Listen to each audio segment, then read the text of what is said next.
here. So I'm like, oh, I didn't plug this in.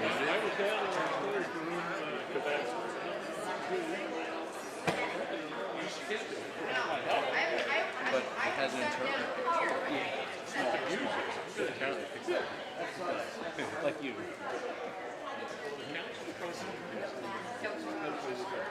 I need more cords.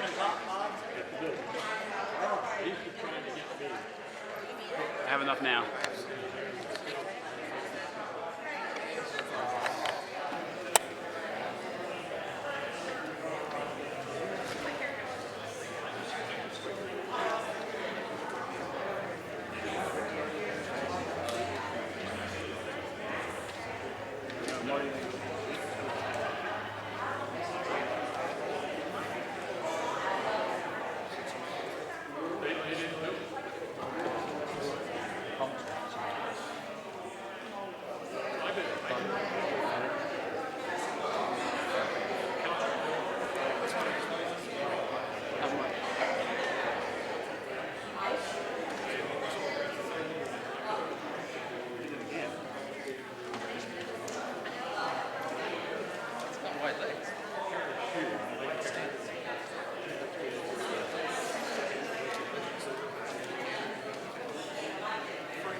Did you work on the car?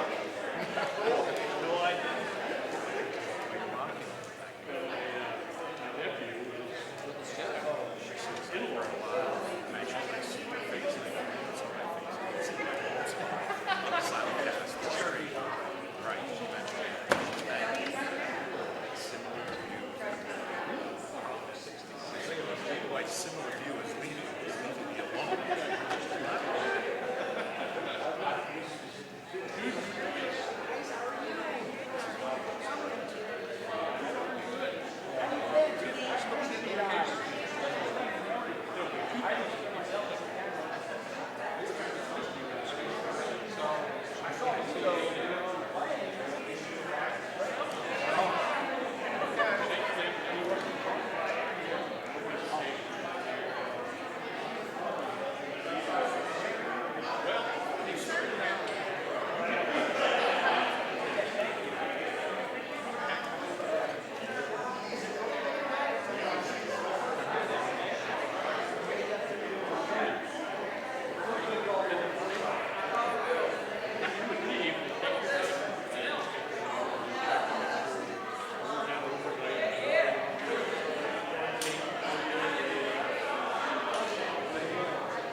mask works better if it's up in my face. I loved it when I was at a store. Like making it better. Good as you.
gotta do my camel.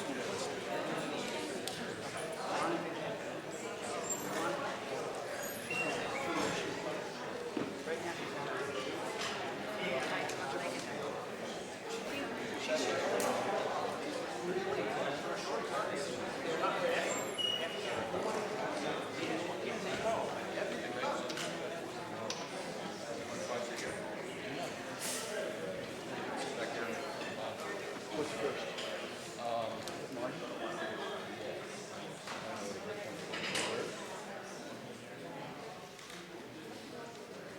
Where's she gonna go?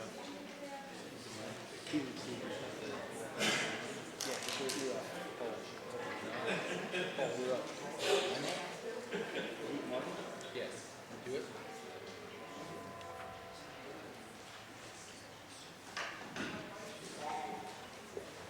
Because I want to thank you for allowing me to be your pastor for all these years, all time. And today I announce my retirement, effective July 1st, 2020. There are a lot of reasons why I decided to do this now, and a lot of reasons why. Wait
Okay. You good?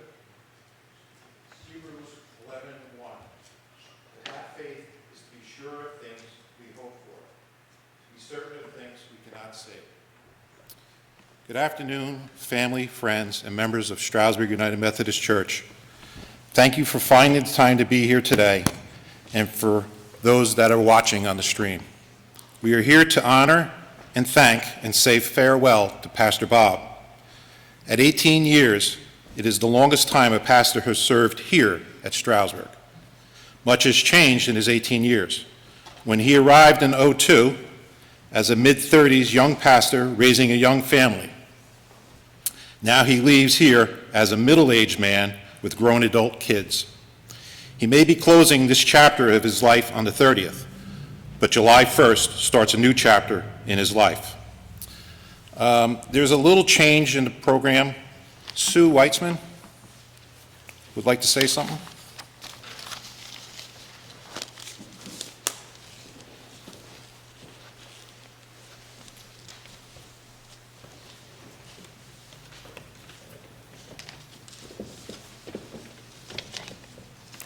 To you, Bob. We're celebrating your retirement during a most unusual time, which makes it that much harder having to say goodbye. You've been our pastor for 18 years, longer than anyone served before, but you felt it was time for a change in career and new avenues to be explored. There are many fields in which you excel. Photography is definitely one. Your pictures have been published far and wide. Bob Shank is a name well known. We hope you'll land the job of your dreams in a place not too far away. And like Pastor Tom, you'll come back to visit and preach a sermon one day. We know there's going to be changes when Pastor Monica arrives, but rest assured we will welcome her with open hearts and minds. You've touched our lives in countless ways through your sermons over the years, and we hope you'll find as much fulfillment in your newly chosen career. Wherever your journey might lead you, and no matter how far you roam, when you do come back to visit, may it feel like you're coming home.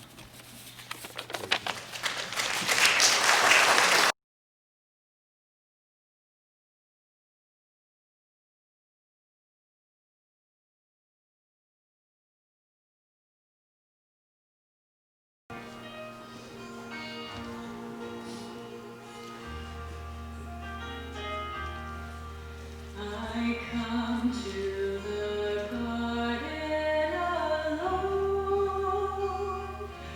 while the dew is still on the roses,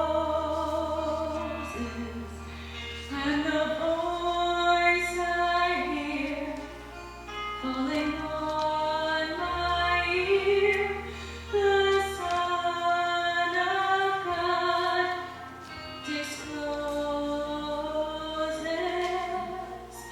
and he walks with me, and he talks with me, and he tells me of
Wow.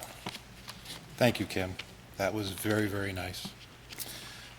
We have a few people here, of the many who have been in or part of Bob's life. Some of them are here to say some kind words today. I hope. Okay. Now, I put this together. We do have, I see one person that didn't show up, so we'll skip over that. The first one up is Randy. Where's Randy? There you go. Come on up. So, we hear this name mentioned at church a lot. I mean, a lot. In good ways. Well, so now we get to hear him talk, but he always mentions you in goodness. I'm glad to hear that. And he always says, my good friend. That he is. Thanks, Rick. Thanks for having me here today. When Rick called me and asked me to speak here today, I thought, first I gladly agreed. I said I'd love to. Then I hung up the phone and I'm thinking, okay, 3 minutes and 50 years worth of friendship. How do I do that in 3 minutes? But so I'm going to try and give you some quick ones. And don't worry, Bob. I know you got some dirt on me, so I'm not going to spill all the beans.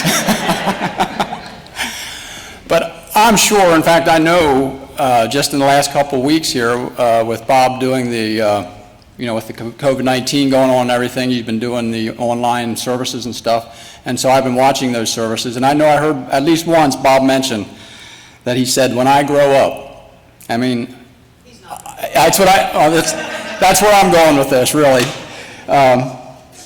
Yeah, I mean, Bob, in a lot of ways, to me, is just a child that, I mean, his stubbornness, his enthusiasm and energy, and also his faith. I mean, it's just amazing to me. 50 plus years. And now, here, I told myself I'm a little different than Bob. I can get emotional, but I'm going to try not to. But Bob and I grew up together, went to school together, we graduated together, Heart and Hand missions trip. I'm sure a lot of you have heard that. We knew our wives before then, but we got to know our wives better. In fact, we had a third friend that went with us. He also met his wife. 3 of us guys went on a missions trip. All 3 came home and eventually married the women that we had met on that trip. So that's pretty. Any young ones out there that are thinking of looking for somebody, a missions trip's a good place to start. But yeah, we graduated high school and we went to Messiah College together for our first year of college. And so as far as the stubbornness part of it, and this isn't just on him, this also falls on me. But we're, whatever we're doing there that day, and I just remembered somehow we got on a topic about some roads that run through E-Town. And Bob says, yeah, it runs perpendicular to each other. I said, no, it doesn't. It runs parallel. Well, you would not believe it. We sat there for 2 hours arguing whether or not those roads ran perpendicular or parallel to each other. And once we finally calmed down, we realized, okay, sometimes they run perpendicular, sometimes they run parallel, but we weren't about to tell each other that. And so that was relatively young, and then as we got older, as you know, Bob has a camp up in Elk County, and fortunately for me, I get to spend a good bit of time up there with Bob. In fact, since we've gotten out of school and stuff, that's usually where I see Bob. I mean, I get together with him a couple times a year now. It's not like it was when we were in high school, but I cherish every moment. But anyway, I got up there one Friday night, and James, his son, was there with him. And I walked into camp, and I knew something was wrong because James was the only one standing there. I think James probably would have been in 9th, 10th grade in high school, something like that. And I said, where's your dad? He's underneath the camp. We have a water issue. Now, this is November, so I'm not sure if the pipes froze or they just turned the water on. But anyway, to make a long story short, the glue on the hoses had come apart. It had dried out over all those years. And so we had to, I think they had only made one run into Du Bois, which is about a 40-minute drive from his camp.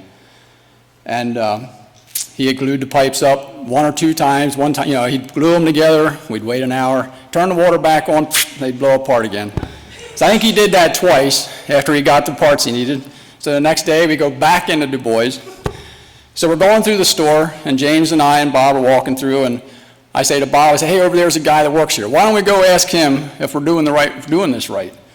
No, we don't need to ask. I know what I'm doing. James looks at me, well, no, James looks at me, and I'm not sure if he said he's stubborn or if he just gave me that look, and I just looked at James and I said, he's your dad, you tell him. But anyway, after 3 trips I think we did that day, running back and forth, we finally realized the glue we were using wasn't the right glue for the pipes that were underneath. They were too old and it wouldn't work, so we got it fixed, but it took a while. And then the enthusiasm part, we played, I know Bob mentioned about softball. We played softball together in high school, St. Paul's B team. And we just, I don't know, we were just a bunch of energetic kids. I mean, we would go out there.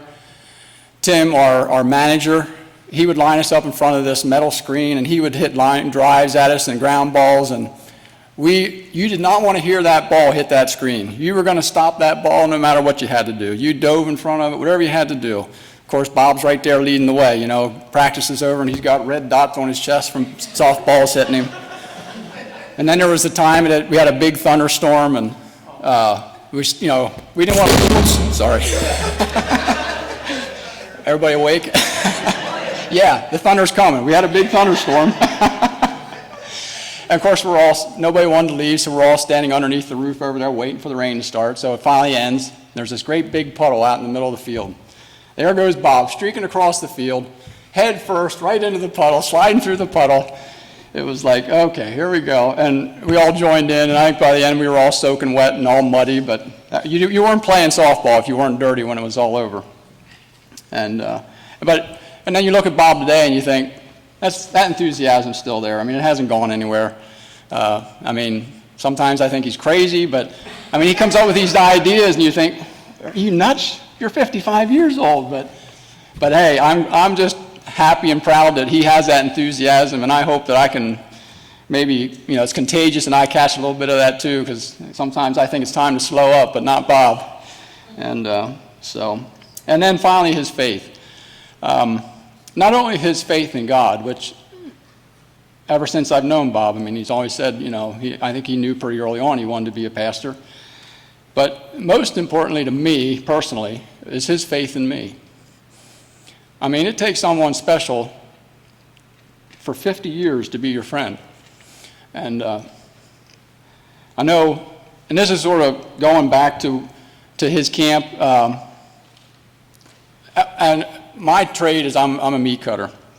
And I remember I think it was the exact same weekend, Bob's working on those pipes up there. We also discovered that the front door of the camp had come apart, and Bob got it back together, but we made up his mind there was no way we could use the door anymore. So one of those trips over to Du Bois, we bought a new door. Well, now, he has kind of a mobile home type, so the doors are a little bit smaller than a standard door you can buy anyplace. So we bought a door, but it's too big. So while Bob's working on pipes, he's telling me, hey, you replace the door. I said, Bob, I don't know what I'm doing. He goes, I got faith in you. Go ahead and you can do it. So James is helping me, and I don't know. James never said anything, but he did a good job of not showing his concern, because here again, it's November. I'm thinking, we pull that old door out. I can't get the new door in. What are we going to do? Well, it took some time, but when we slid that new door in, I don't know how many of you are carpenters or understand, when you slide a door in, a lot of times you got to square it up and put some shims in to get everything straight so it works. That door, I could not get one shim that Bob said, yep, go ahead, do it. I got faith in you. And so, Bob, as you start this next phase in your life, I just want you to continue to say, when I grow up, I want you to continue to have that enthusiasm and that faith and that stubbornness that you always had. Now, I want you to be smart about it. I don't want you going out there and getting yourself hurt. But so I just want to thank you for 50 years and congratulations on your retirement. I told him a couple months ago, I'm so happy he's getting to retire. It's just going to make me mad when he's up at camp and I'm there working, and I know he's up there having a good time. So I'm sorry it took a little longer, but thank you. Thank you. Sure.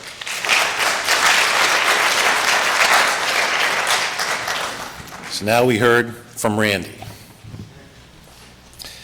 Next up is Dennis. This is Bob's brother-in-law. Although we don't hear his name mentioned as much as Randy, we still do hear his name mentioned.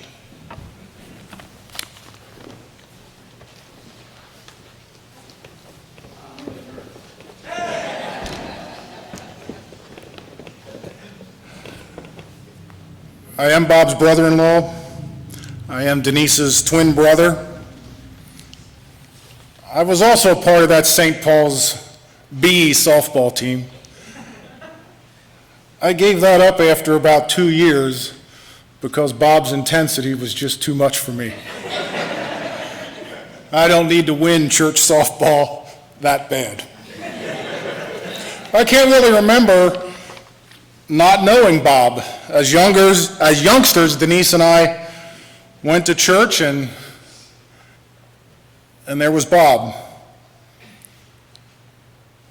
And while he says that, he met Denise at work camp, I've always assumed that probably starting in the second grade, Bob was scheming how to marry and plotting a plan how to marry Denise. The whole Shank family was always at church. Bob's father taught our 5th grade Sunday school class, and I count him as one of the men I credit with developing my faith. Just the Rosenberries and the Shanks were always together. Bob's father was a member of the 1957 undefeated Elizabethtown Bears football team.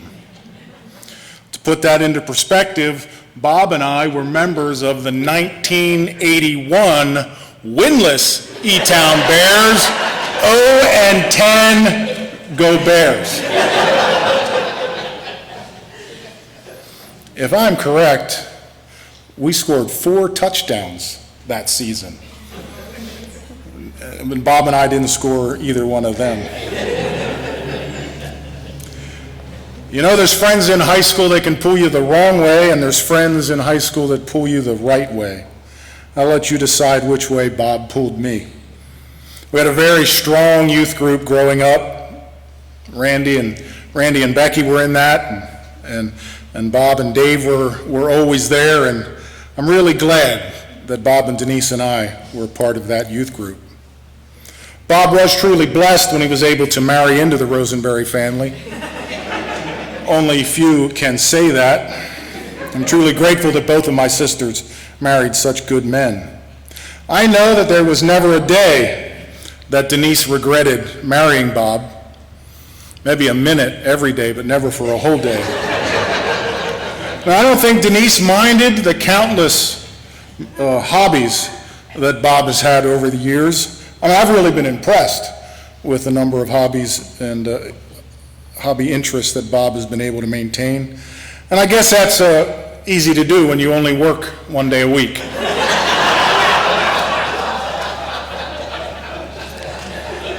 As a deacon at my church over the years, I've been called upon many times to function as a pastor. And Bob has always been willing to give me advice, to discuss topics that have plagued the large church over the past 3 decades. And Bob has graciously emailed me funeral plans and shared pages of things that he had written himself. And I've just always been very, very grateful for Bob's help. Bob is a good man. While Bob isn't the rock that you... Bob, as you start the next chapter of your life, I wish you nothing but the best that God has in store for you. And on behalf of all of the Rosenberries, we love you. Thank you. Very good. Lydia. Now, when she came here as a young girl in 2002, now it's 2020, grown up, college degree, and engaged, right? Right. Here's Lydia. So I definitely agree with my dad when he says that we were welcomed here so gratefully. I can't imagine any of my childhood without Stroudsburg United Methodist Church. I also can't imagine it without my dad's enthusiasm and me bring a donkey inside through the altar and have them sit during a service for Palm Sunday. Probably not. But the more I grow up, the more I think that, as much as I don't want to admit it, I think I am a lot like my dad. I've learned a lot from him, and I think that probably we all have. So I don't have like a long thing to say. I think that we all know how much my dad has given to this church and how lucky we all were to be able to experience this 18-year journey. That's all I got.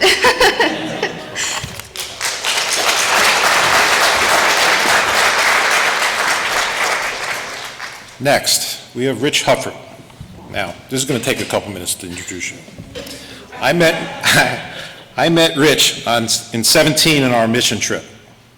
He impressed me by his knowledge and his time he spent with our young teens, teaching them safety, and his ability to take numbers that were yelled to him that made no sense from the roof, do his magic, hand us up this piece that fit perfect. No cutting, no trimming.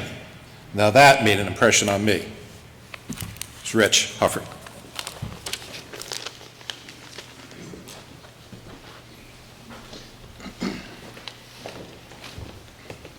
One of the things that Rick said during that trip was that he was glad he had somebody who could cut a piece the first time and get it right, so he didn't have to come down and smack him.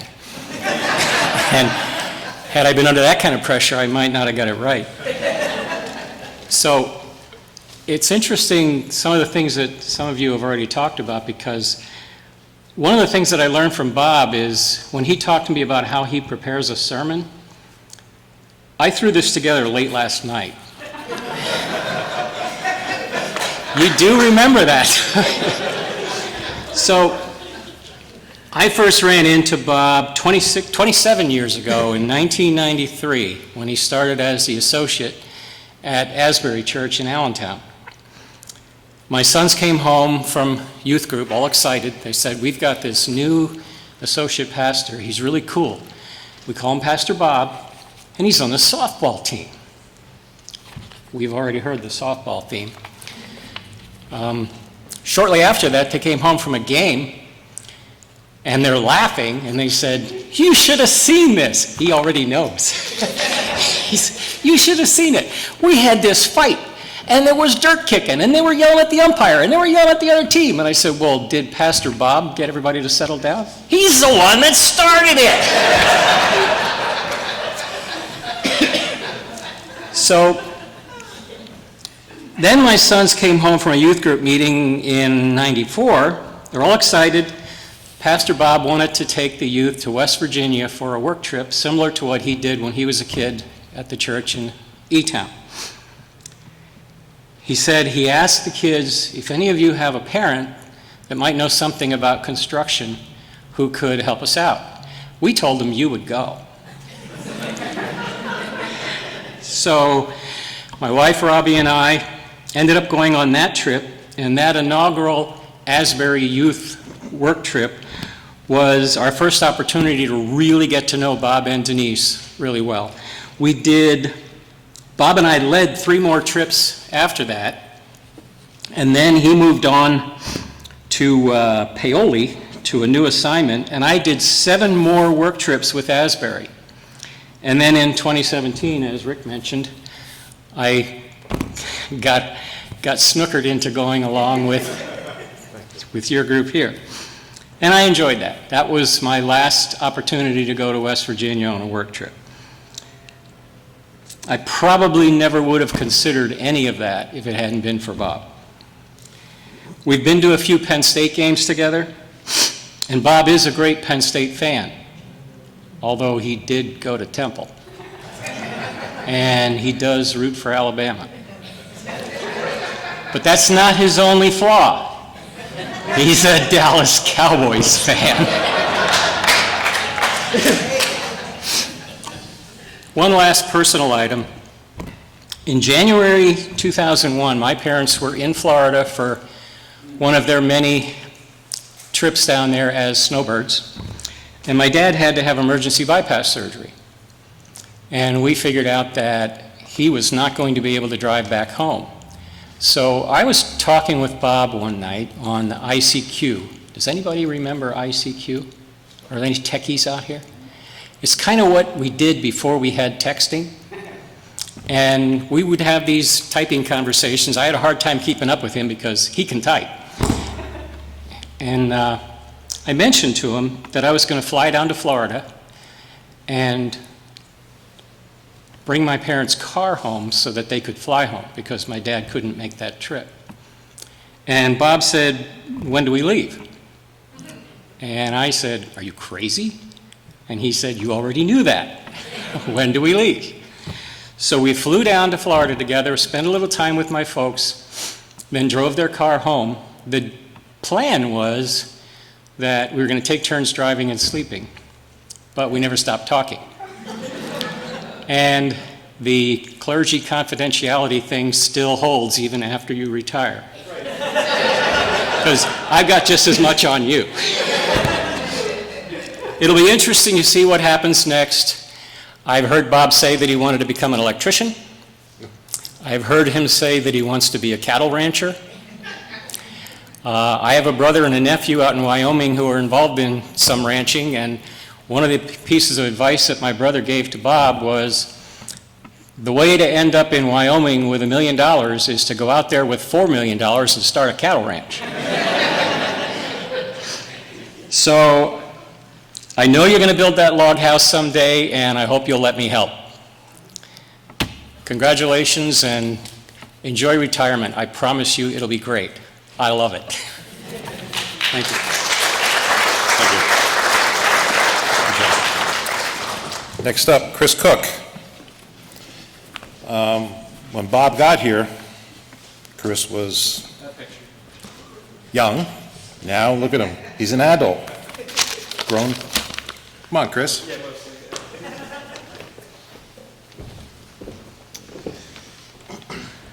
Just want to say a few words from my heart and from my mind about Bob. Like most of the youth here, some of the youth group alumni that are with us today as well, I really can't remember the first day that Bob came into the church. He was just always there. I do, in fact, remember a few memories as a kid when running around and terrorizing as many people as possible. Bob would, somewhat encourage it, but also decide that maybe, it's time for things to change a little. But some things that I remember from Bob and are still current to this day are that he lives and breathes this church.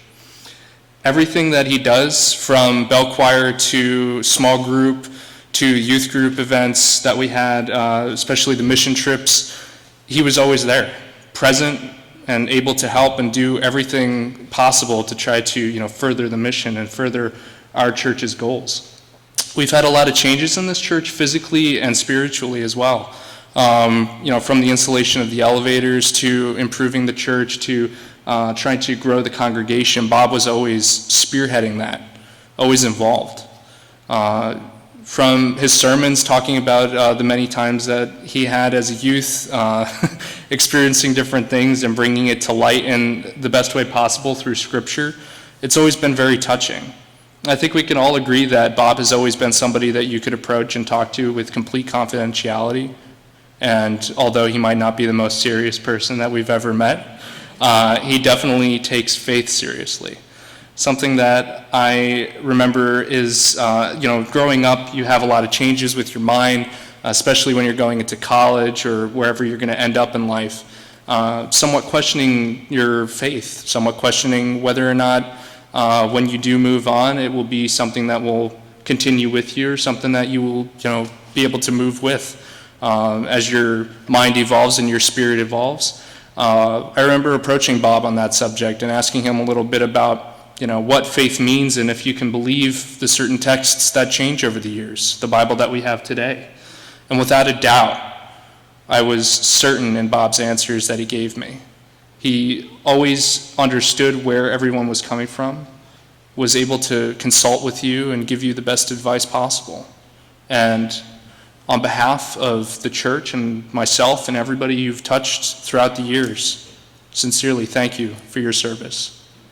And I hope whatever you do end up doing further on, whether it's photography or ranching, I do think that no matter what you do, the Spirit of God will follow.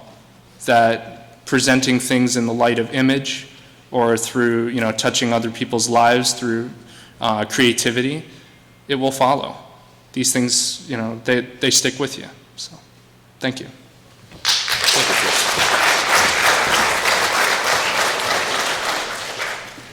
Next up, we have Jackie. She's going to be doing a video. Jackie is the center of all things here. Everything that goes on goes through Jackie. She is a huge part of the daily workings of this church.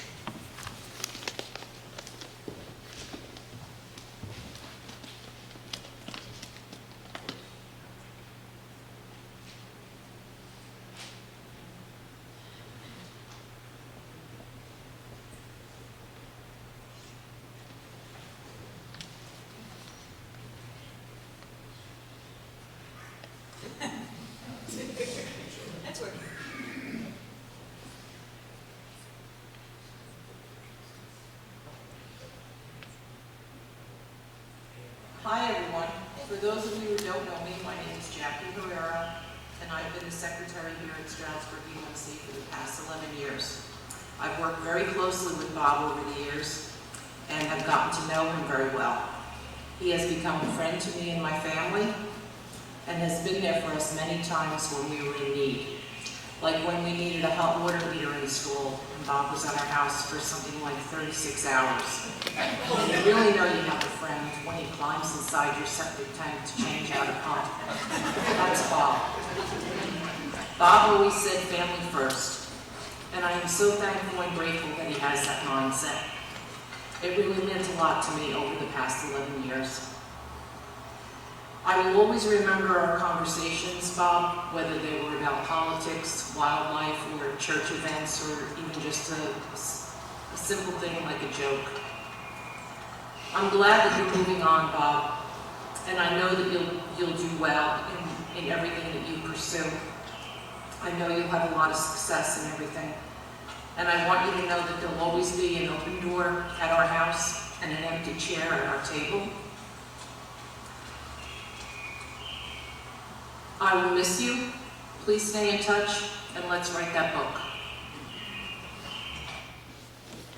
Hi, everyone. Encore. Uh-oh. All right. Hi, Bob. It's me, Nick. I just want to congratulate you on your retirement. Thank you for always praying for me, especially when you prayed for my thumb after Ali bit me. Cheers. Hi.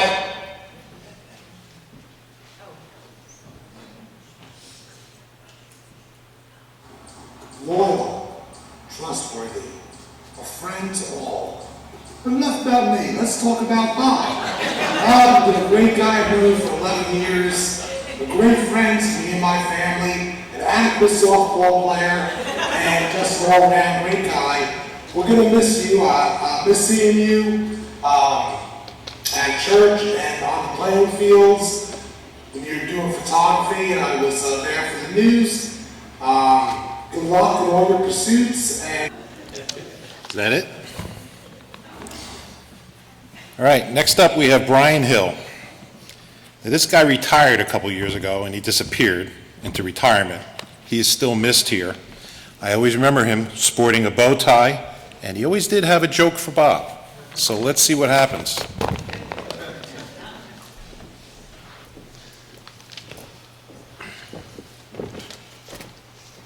I would have worn a bow tie today, but I was afraid Jack would be upset because he still doesn't know how to tie one.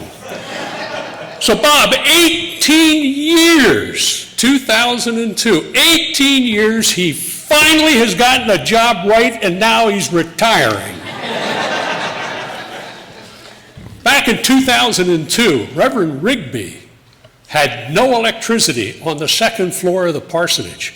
He had extension cords from the first floor to the second floor because he was retiring and he didn't want anybody upsetting his day and come in and fix that. Now, we found out later that what it was one of the wires came loose and it was arcing across a pipe that started leaking. When they cut the ceiling, they found that. Oh my God, they could have burned the place down. They said, we have this new young guy coming in. He's got a family and he doesn't want a parsonage. And some folks questioned that. They said, well, why doesn't he want a parsonage? I said, well, that's because so many of his older colleagues retire and they have no equity built up in a house. So they end up moving into an apartment or something like that. But Bob, being the smart guy that he is, decided he didn't want a parsonage. And what a godsend that was, because we had about $30,000 or $40,000 worth of improvements that we had to make to the parsonage. But we ended up selling it, and it was good for the church, and it was good for Bob. Now, I would like to think that what was also good for Bob was when he decided that I could be a worship leader. And those of you that at the 8:30 service, you know that I always had a story to tell. One of those, and I know that our friends from E-Town, Dennis and Randy, know where the Bossler Mennonite Church is. Well, I turned to Bob and I said, Bob, did any of your relatives or your friends tell you about the strange goings on at the Bossler Mennonite Church? And he looked at me like, how does he know the Bossler Mennonite Church? Well, I said, well, Bob, they were waiting for the preacher to come in and start the service. And suddenly Satan appeared in the pulpit. And it caused the congregation to scatter. They were jumping out of the windows, running out the doors, trampling over one another, except for one little old man sitting in the front pew. And Satan looked down and he said, don't you know who I am? The old man was a little touchy. And he said, why, sure. He says, you're the devil. And Satan says, aren't you afraid of me? He says, no, I've been married to your sister for 56 years.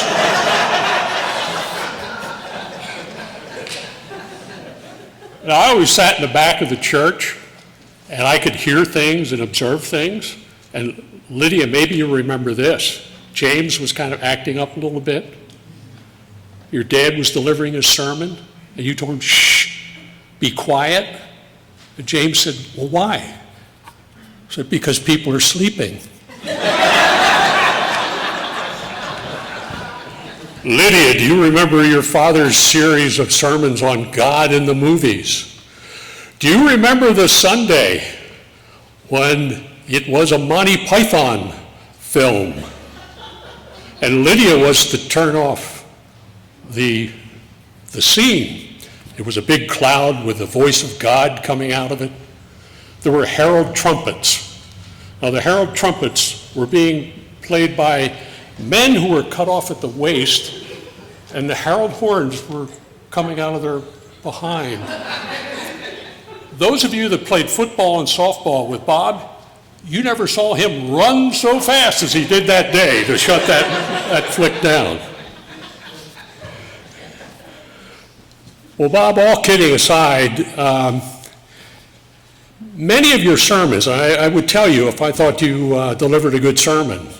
And now, you've been here, you know that once in a while, a hog finds an occasional acorn. But anyway, Bob talked about questioning your faith. You did that several times.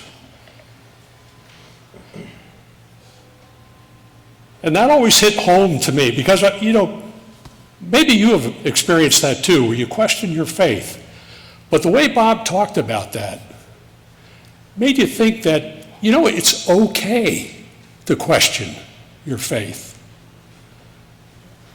So Bob, thank you very much for that. Thank you for your 18 years here at Stroudsburg United Methodist Church. I'm sure I join everyone in wishing you the best of good luck, good fortune as you go on. You are a man of God, and thank you for your 18 years.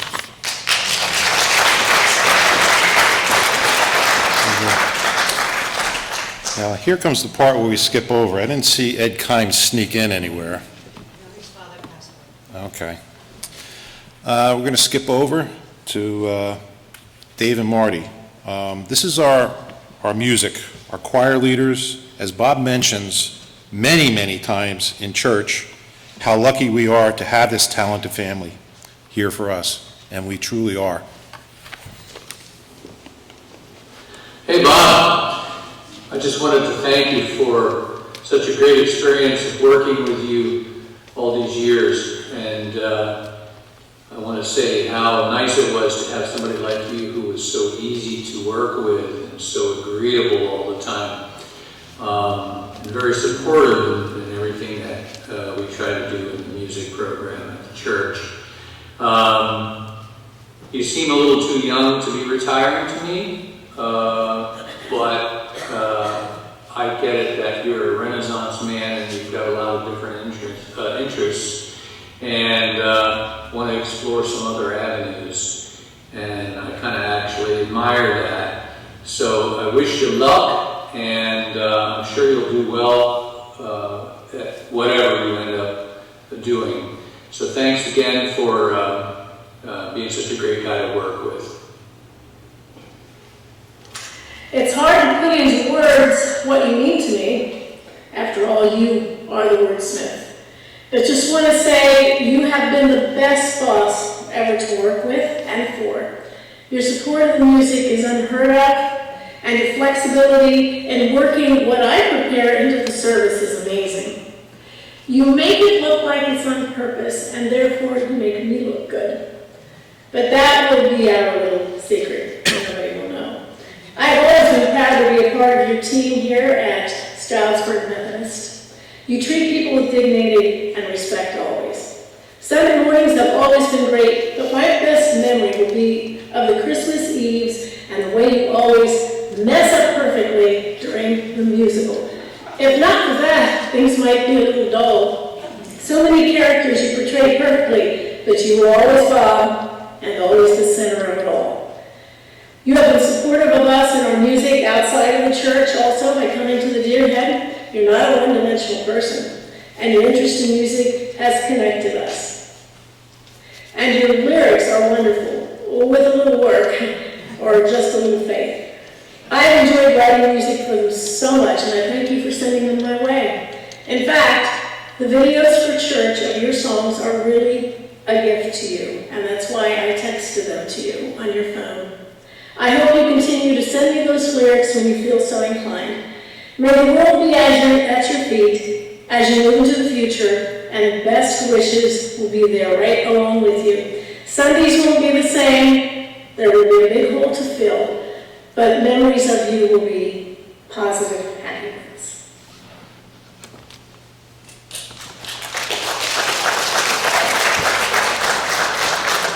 Okay, next up is Peggy Stewart. Now, this is my boss. She heads up the M&E committee along with many other things in this church, and she also helped put this program together.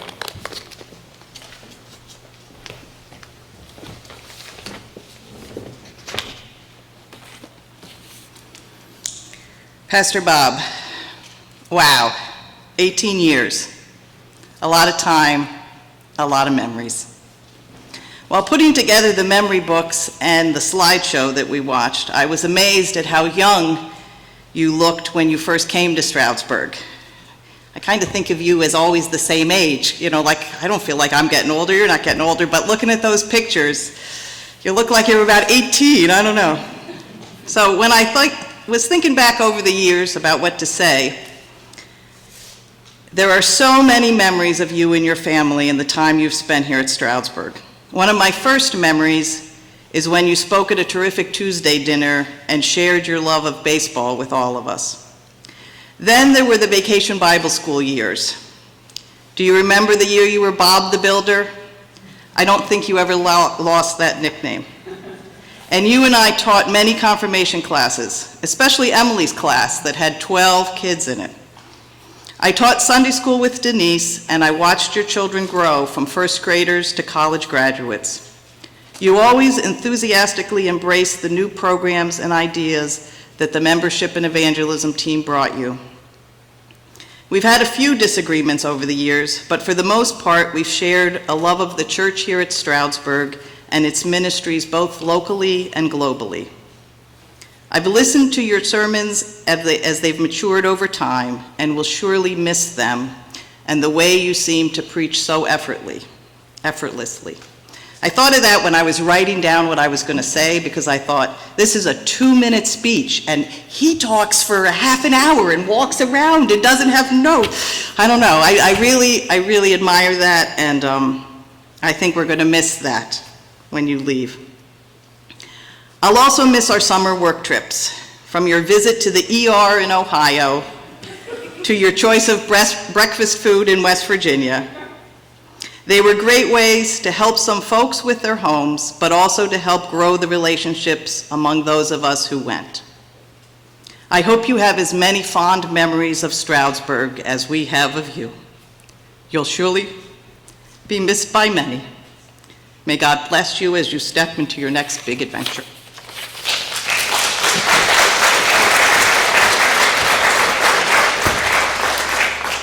Well, next up is my other boss, Kathy Doan.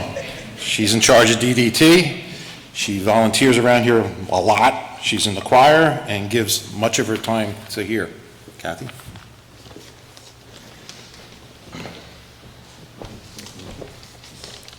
I'm actually pulling a Bob today. As worship leader, from time to time, I see Bob's bulletin. And when I'm in his office painting, I see his bulletin where there are about 3 words on the bulletin before Sunday, and then he preaches from those 3 words.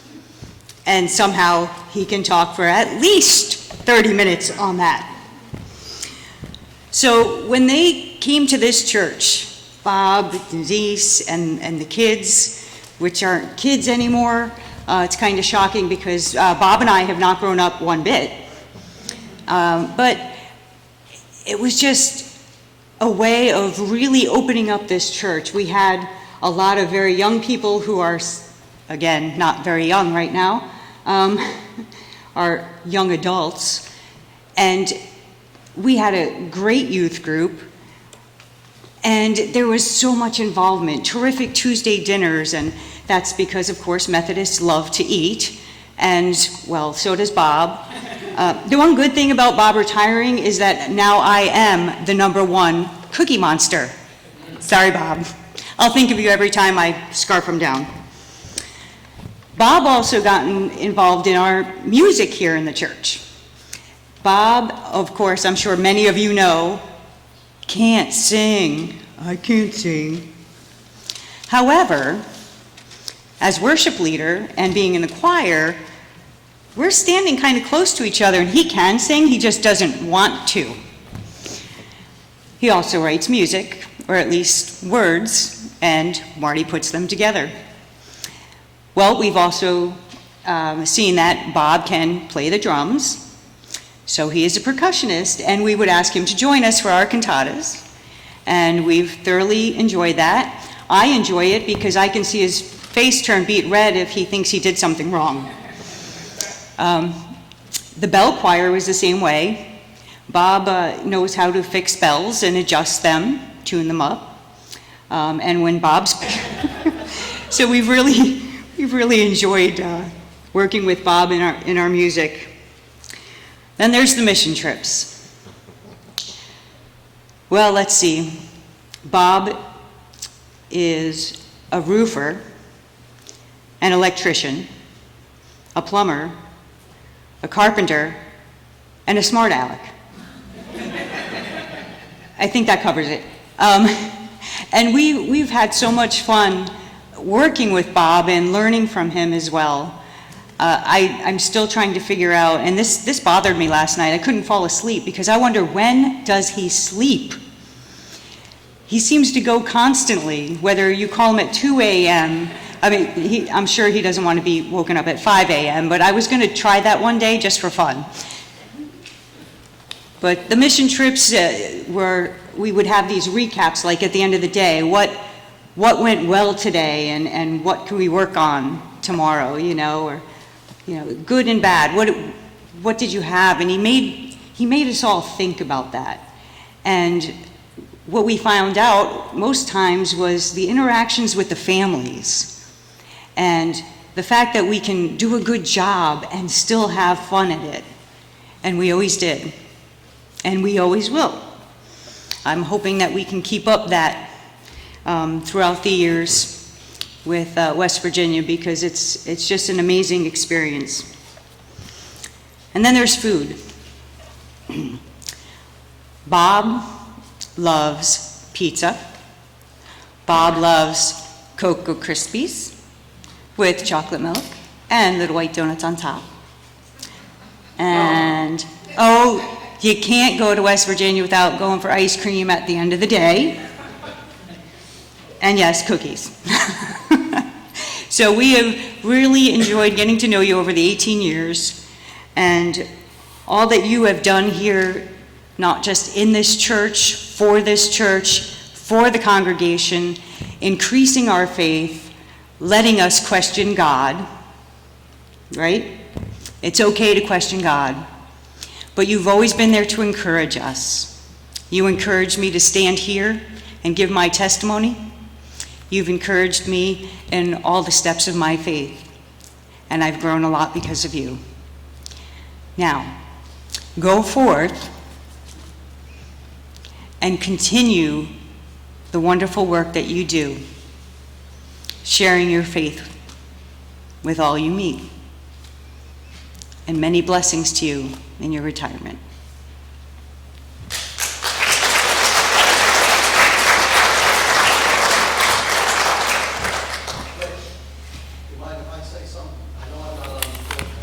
Come on up. You have to introduce yourself. I will. Got it.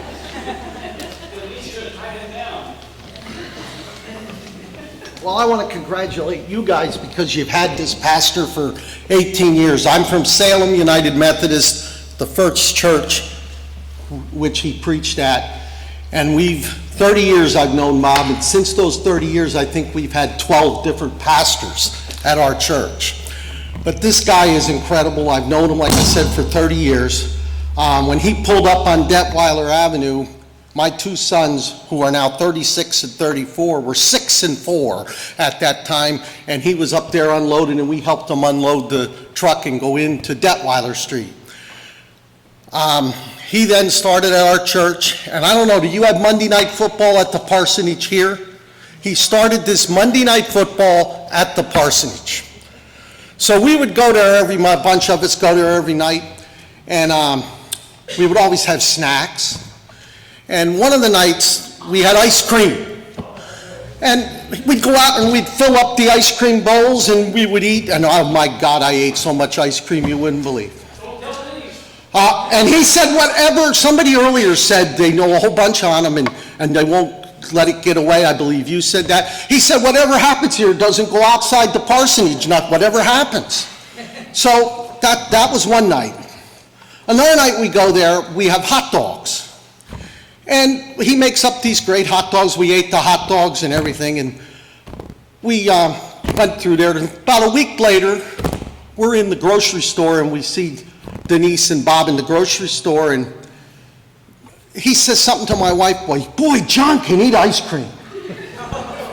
So what the heck you telling her for? Oh, I shouldn't have told her. Well, she gets on me, I can't eat that much ice cream. So the following week, we go back to the parsonage for Monday Night Football. And he tells me, he says, John, I think we're going to heat some pizza up or something out in the oven, so in the microwave. Go back and put the pizzas in. It's almost halftime. So I go out, and Denise was out there. I go out to open up the microwave, and I look in the microwave, and I don't know if anybody's seen anything like this. Anybody seen anything like that? That is a dried up hot dog. There's little tiny hot dogs in there. Denise says, how did that get in there? I said, well, he got me for ice cream. I'm getting you for hot dogs. So, Bob, we got this present for you. I was going to give it to you later, but I figured I'd get up here and talk. And we're going to give this to you so you can remember that. But as you said, he's a big football, and I heard softball, but I tell you, there's another sport he says he's good at. Pool. He had a pool table downstairs. And we used to go downstairs and play pool after Monday Night Football. And sometimes till 2 in the morning. And one night, I got a phone call. I think it was 2 in the morning. When are you bringing my daughter home? I had one of Naomi Long with me, and Bob and I got in big trouble because we didn't get her home till 2 o'clock in the morning. But we got her home. The other thing he's good at is running that computer, running the computer. I was a computer programmer, and we had 600 kids in a soccer program, and I called him one time and I said, Bob, I need help. I'm trying to put this soccer teams together, 600 kids, and he said, I'll come. And for 3 nights in a row, we worked on the computer till 3, 4 o'clock, so don't worry about calling them at 5 o'clock in the morning, because we worked till 3 or 4 in the morning. But we did it year after year. So, Salem United Methodist and St. Paul, we're here on behalf of them, and we want to congratulate you. I'm still going to see you, though. Maybe we can get some more of this. But up at Penn State, congratulations. Thanks, Rick. Thanks. Okay, it's my turn. Put that up on the screen. I've been attending here, church, since 2004. In the past 7 years, I've really gotten to know Bob. In that time, we've been on 3 mission trips and worked on some projects around here. He is not afraid to get his hands dirty. Although I do kid him a lot, he does many good things. Now, that picture you see up there, my first disagreement, argument, or difference of opinion that Bob and I had was in West Virginia, on a roof, in July, 90-degree heat. We were discussing ways to fix a roof. Bob had budget concerns, and I wanted no part of that. I wanted to fix it right. Now, I'm not going to say who got their way, but the roof was fixed right. A few months ago, we were updating the lounge, and we were stripping the wallpaper. Got that, Paul? Bob helped. That's Bob on his cell phone leaning against the wall, in case you can't see. So, next was the carpet. We cut the carpet up. There's Boyd helping. They're like 6, 8 foot lengths, rolls, a little heavy, so Boyd and I were carrying them out. I turn around, here's Bob helping. See that? That's carpet in his hand, this big. He helped. So, last year, I was here being energy efficient, changing the light bulbs in these chandeliers to LED lights. Okay? Halfway through, I'm up on a ladder, halfway through these lights, I get blinking, a strobe light show, like Disco 54, flashing nonstop. And I'm thinking like, oh no. I realized Bob was here, so Bob has electric experience. I ran in and said, I got a problem. Can you come out and help me? He says, yeah, no problem. He came back up with his tool belt on. All his little tools were perfectly in order and all that. So, Pastor Bob, in no time, I mean no time, had the lights stop blinking. They were black. Nothing worked. And I mean nothing. Now, Rick is thinking to himself, I'm going to let him hang. I'm not coming to church Sunday. Bob's going to have to deal with this himself. So, after scratching our head like a bunch of idiots, not figuring we can't do anything, I called an electrician. In a matter of time, he had us lit up again. So I was like, thank goodness for that. Now, Bob has never laid down on a job. Kidding. I asked him to do the electric outlets, and he did it. And he always really helped out. So, I myself am glad to have known Bob. I will be sorry to see him go. I am amazed at his unwavering faith. He has had many, many challenges here in his 18 years. Some were pretty serious. Even though he is much shorter than me, I still look up to him with a great deal of respect, and I mean that. I do respect him a lot. I have enjoyed the time. It's hard to believe I have known him 16 years. I will miss him, his sermons on Sunday, his friendship, Sunday school class, and seeing him at the local sporting events, ESU taking pictures. Bob, good luck to you in all your future plans. Thank you for your years here at Stroudsburg.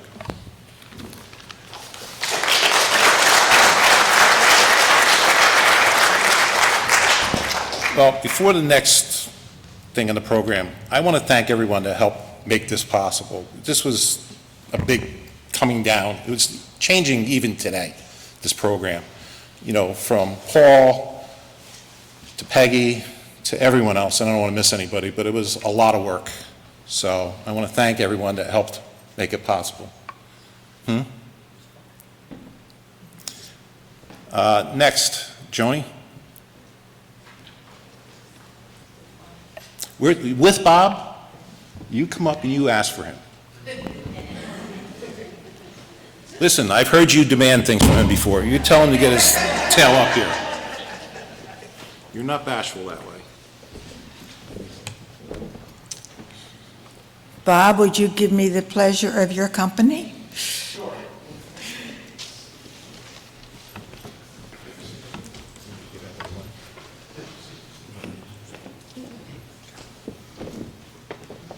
We don't want to see you go. Speaking to the mic. We don't want to see you go. You still have 2 weeks to change your mind. But the way you're grinning, I know you're not going to do it. Bob, on behalf of the congregation, we have a gift for you. Thank you. We wish you nothing but the best, happiness, long life, and all that God can give you. Thank you very much. Can I give you a hug? Absolutely. Thank you so much. Thank you for being here. Thank you. Thank you very much.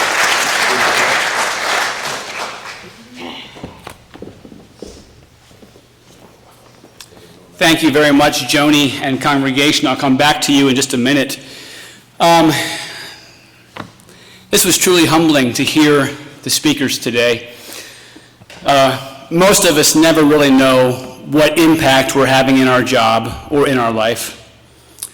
And to hear friends, family, and congregants from 4 churches I've served has truly been humbling.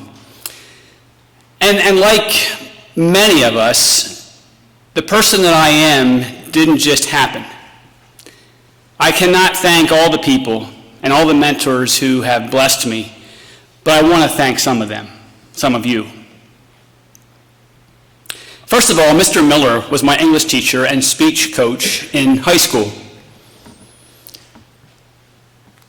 Mr. Miller, you could say, is the reason why I like to talk. Because he taught me the English language, and he taught me in speech class how to debate. More than that, so without Mr. Miller, I wouldn't have gotten into university, and I certainly wouldn't have graduated from seminary. So thank you, Mr. Miller. I served a lot of churches, just 5, but in my career of 30 years, I served 5 churches. You heard from John, the hot dog back there.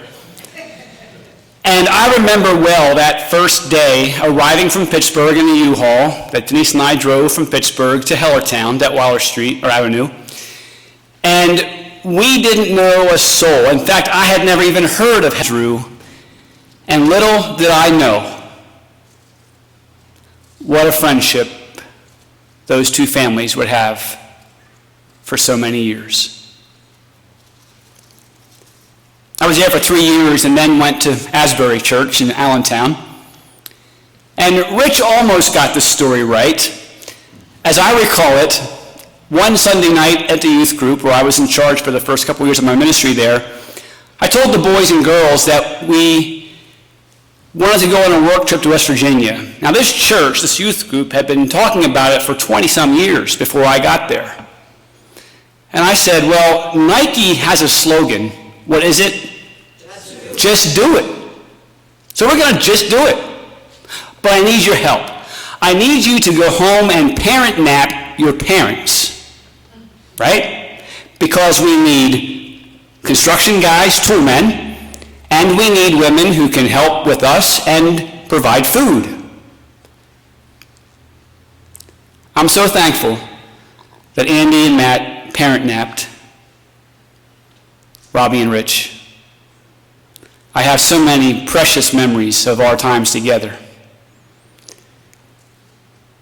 way more than I would have time to share today, but I'll share one. The kids were about 5 years old, as I remember, and we were at Penn State for a Penn State blue-white game.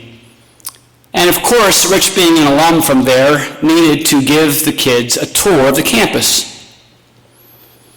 And so we were there on a Saturday morning, and he gave us the grand tour. He had been an electrical engineer there, and he showed us everything in that campus. And toward the end of that time, he looked at the two kids, James and Lydia, and he said softly, "One of you will attend here." And he got that right. Thank you both. And thank you, Denise and John. I cherish the times we've had and look forward to many more. Ed Kynes isn't here today, but Ed called me in my first year of ministry. He was a colleague, an older colleague of mine, and I'm like, I didn't know this guy, calling me on the phone, and he asked me if I'd help him serve on a district committee for ordained ministry. I had just been through that committee a couple years before. But we started a collegial relationship and a friendship that has blossomed. And one day, he was a pastor at East Stroudsburg here, and I was just fairly new here. And we were talking after a cluster meeting of the Methodist churches in the area, and he was lamenting the fact that he was going to be going to England for a year in kind of a transfer of clergy. One would come here and he would go there for the year, and he was in charge of all the new provisional clergy coming into our conference as the provisional leader, the peer group leader. And he was lamenting that he couldn't find a replacement. He had thought of about 5 people, and they all said no or couldn't do it. And about in mid-paragraph, he looked at me and stopped. And I'm thinking, no. And he goes, "You'd be perfect for the job." And he mentored me into an 8-year job that I just adored and loved. So I thank him for that relationship. Randy, you have heard me speak a lot about, Randy and Becky, and Randy hit the nail on the head when he spoke about our youth group and our work trips back in those days and the softball team. There are a lot of memories that we have had together over the years that are very special to me. I'll never forget that first year in college and our first fight in the dorm room or my home. You know, you can't be friends and always get along, right? Sometimes he's wrong. When I knew that Randy's been a butcher, a meat cutter for most of his life. And one of us had gotten a deer, probably him. And I said, "Well, let's butcher it here." And he said, "You mean in the kitchen right here?" I said, "Yeah, don't tell Denise, it'll be okay." And he taught me how to butcher a deer, which we've been doing now for many decades, I guess you'd say now. And it was funny, I remember this. He told me that anybody can be a meat cutter. And I said, "Yeah, but Randy, you don't know me. You don't know how I cut." He goes, "Bob, it's okay. If you make a mistake, it becomes hamburger." Well, Randy, I have to say I've made a lot of hamburger in my life. But thank you. Thank you not only for teaching me and being with me, but always being there. Randy and I will go for months or even half a year and not see each other, but yet we just pick up right where we last left off because he talks a lot. And I don't. Yeah, right. You know that better than anybody. But Randy has always been there for me. And to have a friend that you can talk to and be yourself around is priceless. I'll never forget when Denise died and the friendship that Randy showed me. Just being together, how important that was. Thank you, Randy. You all know as I preach and talk in the church about the importance of family. I can't say as my words, I learned that from my family. There are some people here today that I want to thank. My Aunt Peg and Uncle Chip and Aunt Cindy are here today. We get together every Thanksgiving and every Christmas. Not if I remember all the times I got into trouble there, but over those years, for 54 years now, I guess it would be,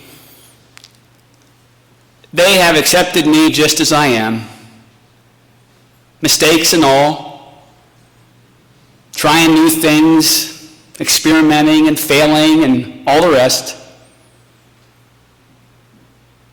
You can't ask for a better family. Thank you. I cherish those times at Holiday, and Cindy, I'll never forget when we were looking for Woody. I thought to myself, this is wrong. To lose somebody so young, and somebody who's so important to me and to you, obviously. But family comes first. And Woody would say that, too. Family comes first at all costs. When I went into every church I went to, I would sit with the SPRC in the intake interview with the DS, and I would say to the church meeting there, when it was my turn to speak, there's one thing you need to know about me. I'm a family man. I was taught that. My family comes first because if I don't take care of my family, I don't know who will. It's my job, and I want to model that for the congregation.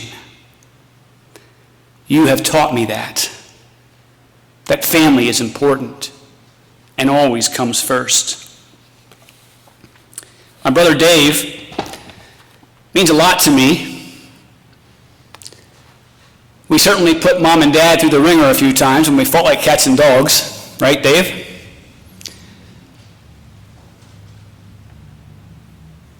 But you know, come to think of it, Dave taught me some vocabulary too.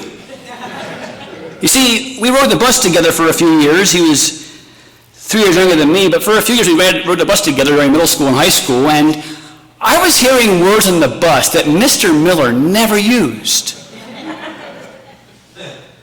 So I would urge Dave to ask Dad what those words meant. Oh boy. I won't say it, but there was one night, we get at the table, Dad says the prayer before we ate, and right after he takes a sip of water, Dave asks, "Hey Dad, what does it mean?" I recall my dad as clear as yesterday, "Son, we don't say that word in this house." Dave taught me a lot too over the years, and I wish everybody could have a brother like him. Thank you, Dave. His wife, Evelyn's the sister I never had growing up, and you've meant a lot to me, too.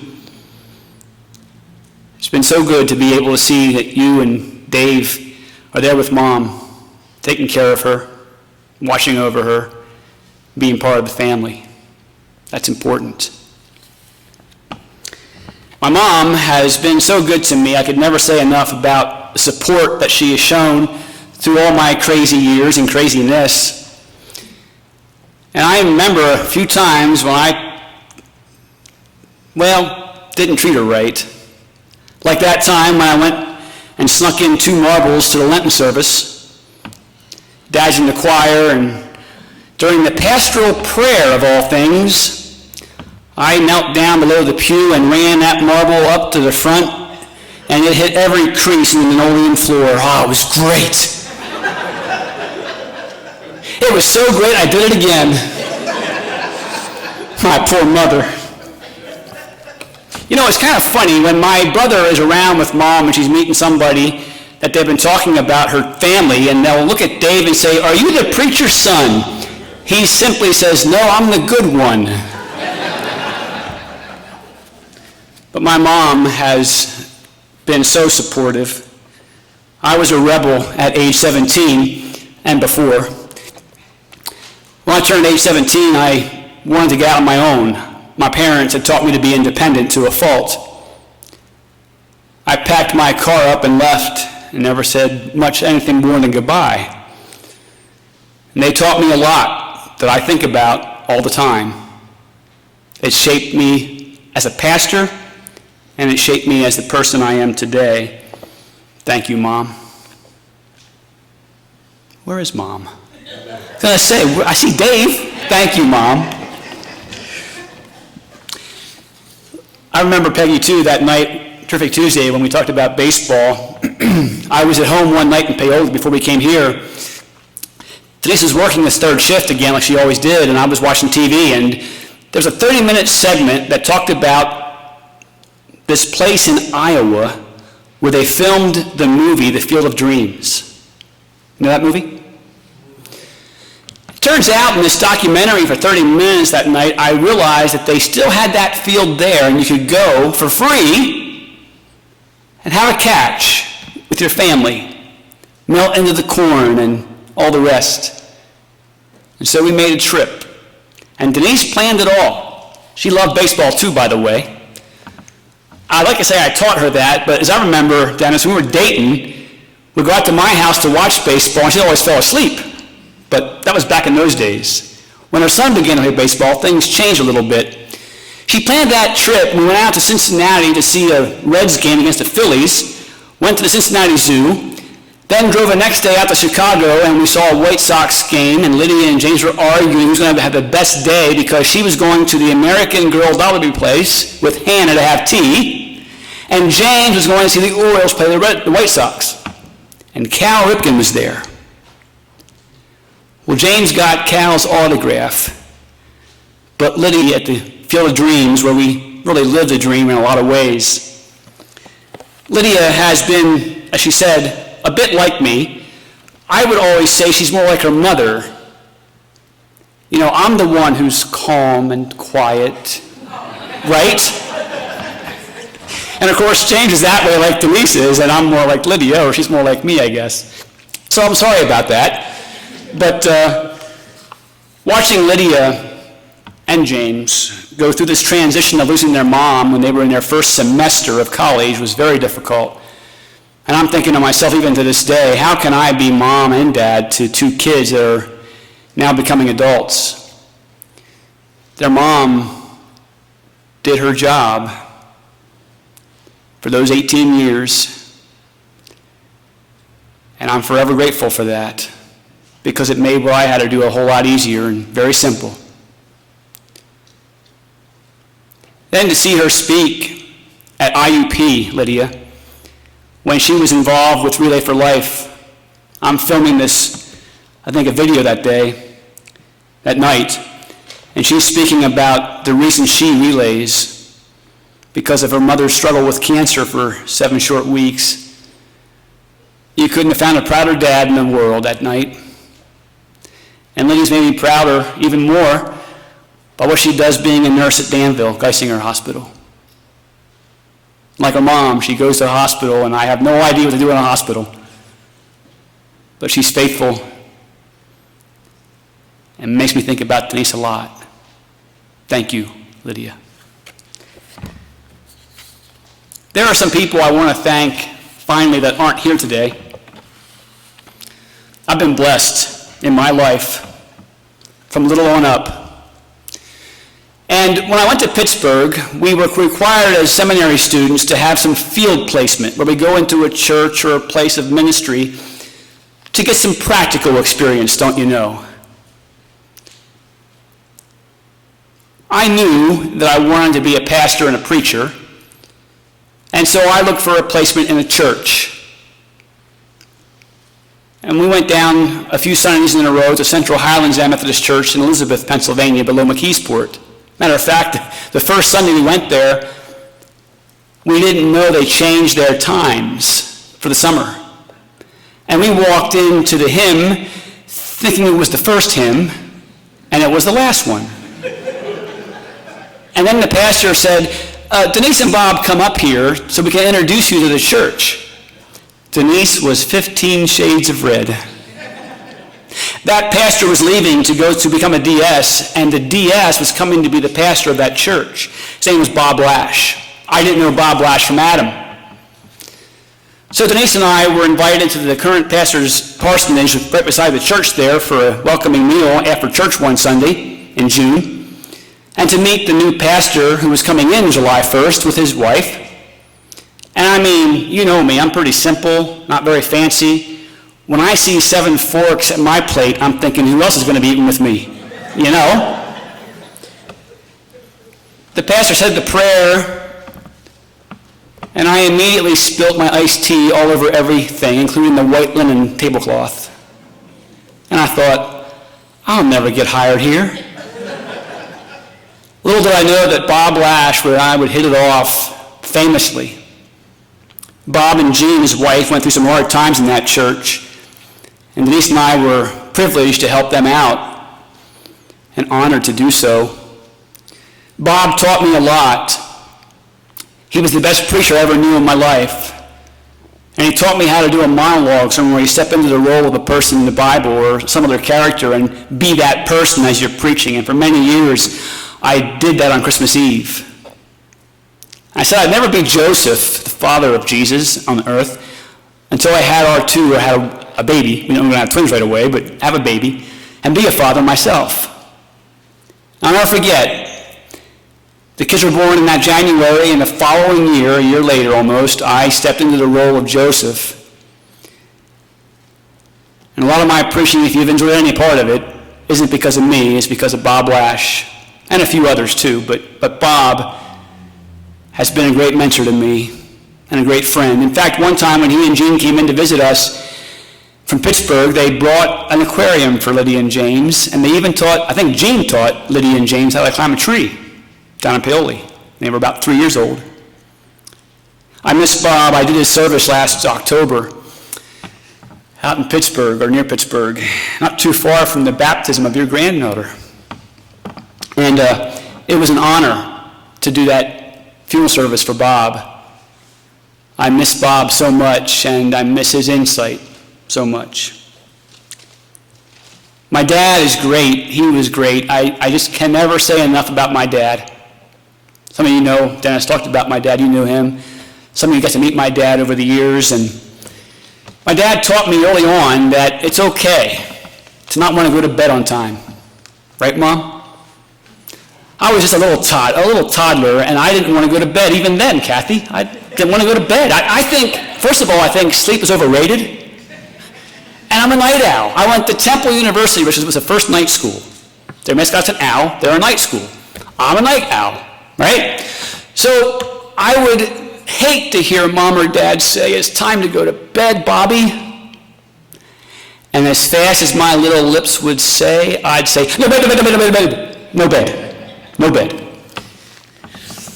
Dad taught me a whole lot. I should have paid more attention. I could have learned a lot more, I think. But one thing he taught me early on was that when you hear a sermon, talk about it. Don't just believe everything you hear. Don't just be spoon-fed in your faith. Debate it. Question it. Talk about it. Look into the Bible yourself. So Dave and Mom put up with years of Dad and I having what I would call theological discussions over the dinner table on Sunday, and they called them pure fights. I'll never forget the time. We're sitting at the table and having another argument. And I was getting mad at my dad, and we sat at the ends of the table.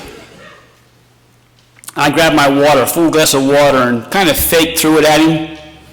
He said, go ahead. So I did. I emptied that whole glass of water, and my mom left the room, said, you're going to clean up yourself.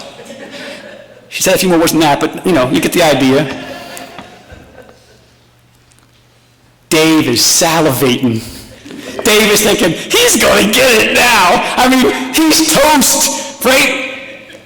Dad and I are cleaning up, and after a while, Dave's getting disappointed. He's getting kind of irritated. He goes, Dad, aren't you going to punish him? My dad simply said to him, Dave, I told him to do it. My dad taught me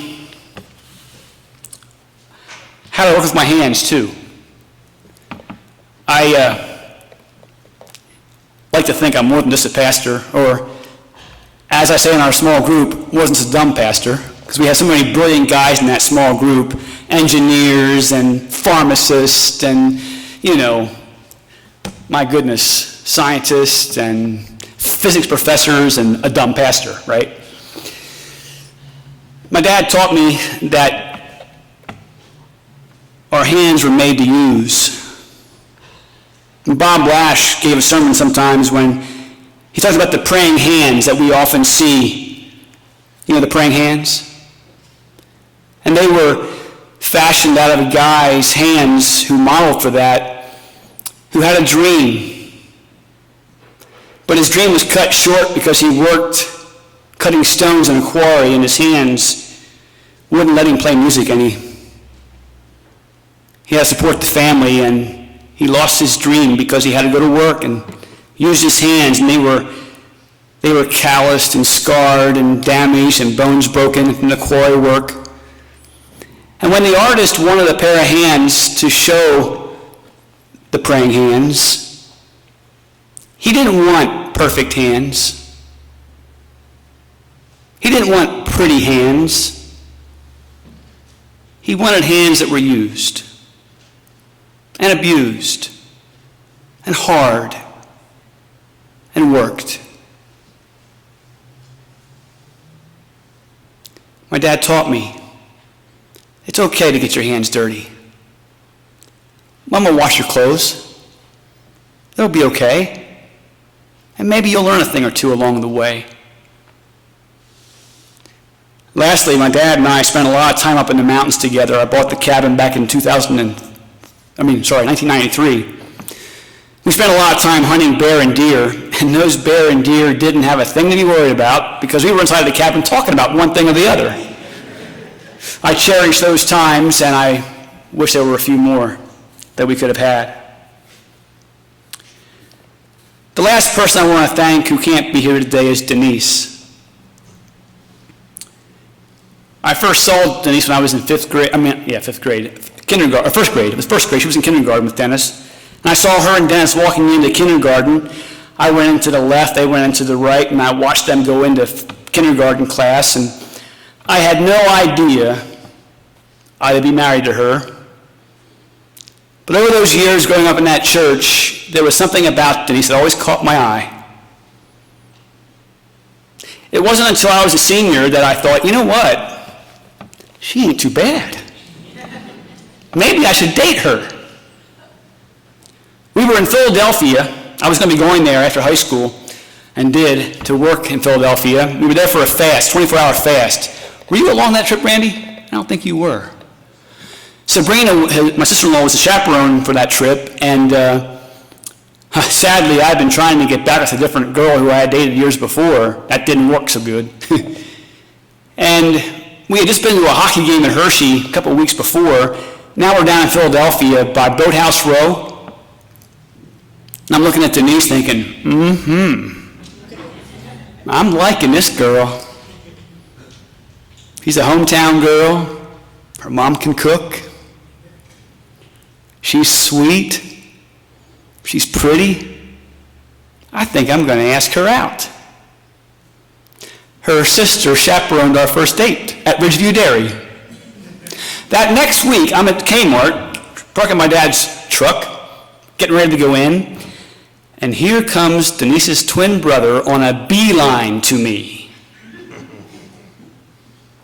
To say I was nervous is a gross understatement. I mean, he was a running back on the football team. I was just a little tweeny split end, you know? He comes over to me, right in my face, looks me in the eye and says, "What's this I hear about you and my sister?" And I'm like, blah, blah, blah, blah, blah. "Oh, it's okay, Bob. It's okay." Denise taught me a whole lot. We were dating, and I knew I wanted to be a pastor and serve a church. And so I made her read a book about the problem with clergy marriages. Because a lot of clergy spouses have trouble when they come to a church and watch their spouse be the pastor of a church. And I wanted her to make sure she knew exactly what she was getting into before she said, "I do."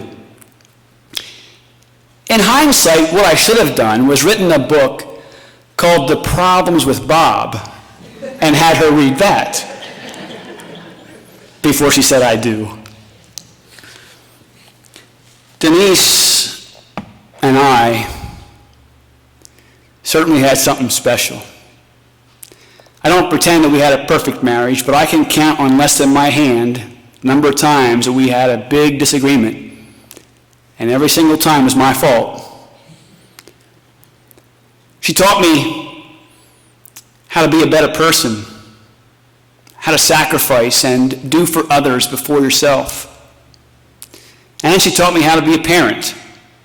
I told her even when we were dating, I don't think I want kids. I mean, they're rugrats, right? I mean, they stink, they mess, they coo, and they're hungry all the time. And I mean, let's get a dog.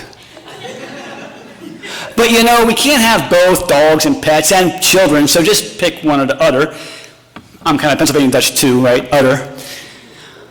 And daggone, she picked kids. You don't think that God has a sense of humor? I'll never forget the day I was in Allentown at the church and had to meet Denise at the doctor's office for her first ultrasound. Oh my gosh. She's laying there looking like a whale. I mean, she was right out there, as big as can be. From the back, you didn't know she was pregnant. Right? I mean, she was right out there. She couldn't even drive a car the last month of her pregnancy because she was so big. And I was terrible. I mean, I would tell her at a party, "Want to drive home?" "Oh, you can't. You're too big." I was terrible to her. So we're there, she's laying down, and they're doing this ultrasound, and I could see it right away. I mean, I couldn't see what was happening there, but I saw the technician's eyes light up. And she looks at Denise and she goes, "I see 2 in there." And I'm like, okay. Denise got white. She started to stutter. I mean, it was classic.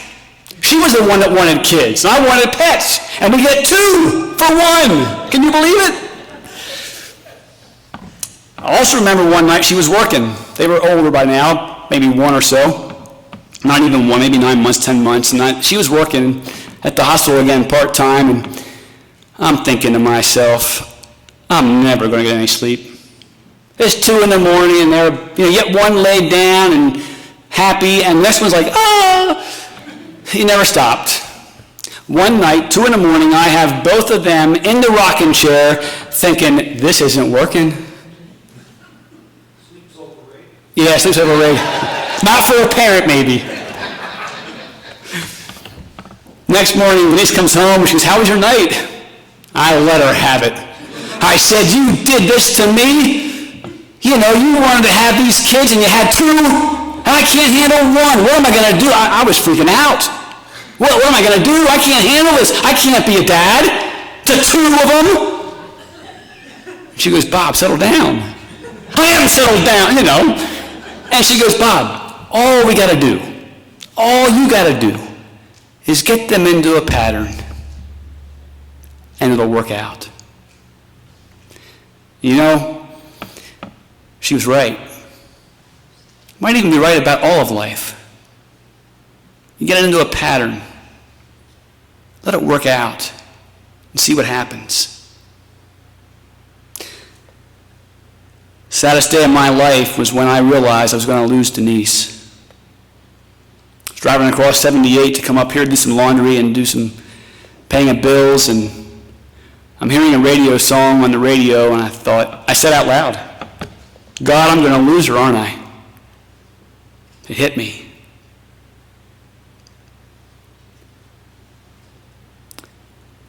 If I had to be anywhere as a pastor of a church when that happened, I am eternally grateful I was here. Because you loved me and supported me and helped me in some huge ways. And a lot of you were here for me in ways you don't know how was so helpful. Here for her funeral, there at her graveside, and being my friend and my support through it all. Thank you, Denise, and thank you.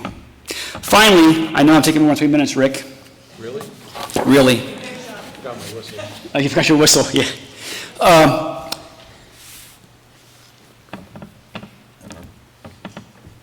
I wasn't exactly sure, Randy, that I could be a pastor when I was 17. I got the call, and I said to God, "You got on the wrong guy here. Couldn't somebody else do this for you? I'm not sure I'm equipped or ready to be a pastor for a church."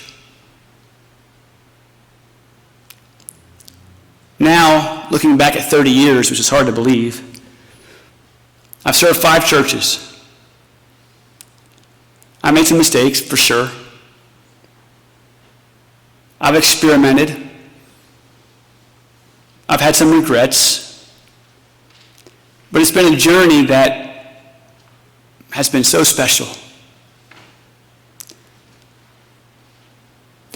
I don't know if when I first came here, you realized what you were getting into, because I'll never forget some of your faces that first time we brought a donkey into the sanctuary. Or the first time I took the confirmation class up the bell tower. Before you leave today, check out the ladders in the bell tower. And if you want to, go on up. But be careful. I'll never forget the first time I was with Paul Ettinger down in the dungeon. We have a dungeon here, right? If you don't know, it's that door over there to your left. Jack's been down there more times than I want to say. You in this congregation have been a wonderful church, a beautiful congregation.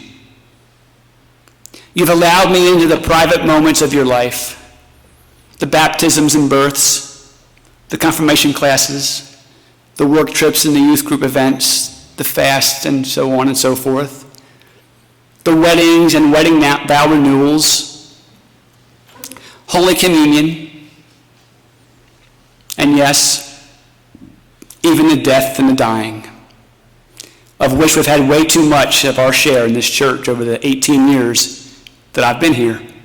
Some way too young, and some way unexpected.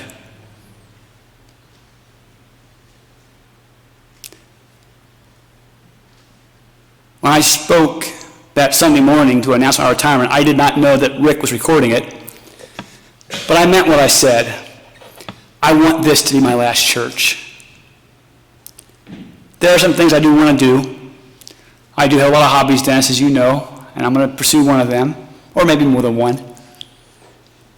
But I have cherished these years in this congregation with the children and the youth, the young adults who were youth and children when I first came, and the adults and the seniors in this church. I ask for your forgiveness for times I've failed you,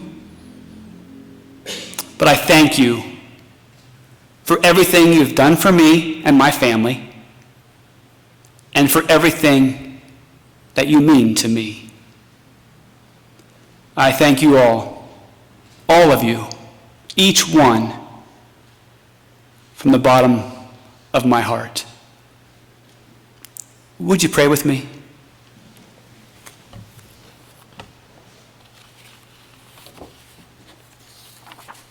God, I thank you for these 30 years of ministry. Forgive me for my failures and remind me to give credit to you and my many mentors for any success that I've had over this time. I am truly grateful for the precious memories we have shared together over these years. Bless all these people gathered with me today and those who cannot be here with us. Inspire us to continue making a difference wherever we are through our personal relationships and stories, so that Christ may be honored and all may come to know his great love and sacrifice for us all. It is in his name that we pray. Amen.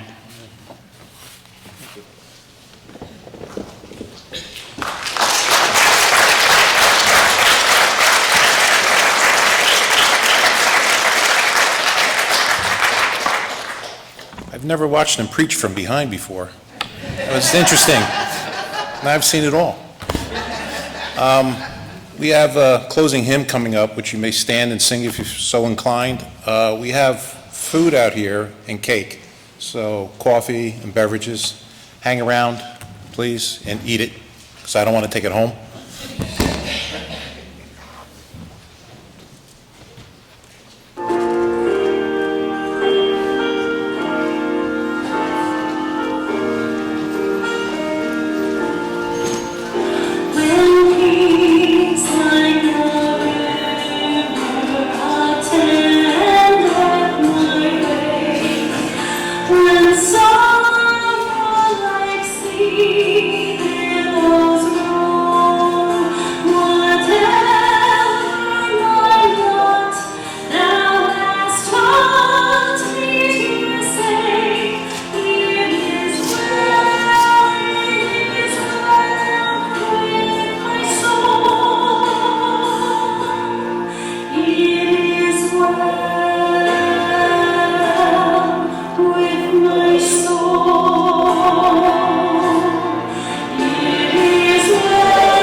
That's the music that we get here every Sunday. We have some really talented people. Thank you, Kim. Thank you, Lori. And thank you to everyone that agreed to speak. I know it's not easy to get up here. I'm not comfortable up here. But thank you all for participating in this event for Bob. Kathy?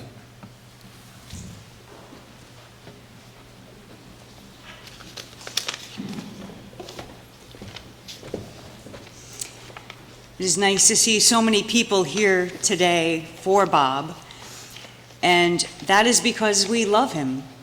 He's family, and we hope someday again he'll be welcomed home here at Stroudsburg United Methodist. So now we praise God for all he has given us, for his love, for his faith, and for the hope that springs eternal. Many blessings to each and every one of you as we go forth. In Jesus' name we pray. Amen.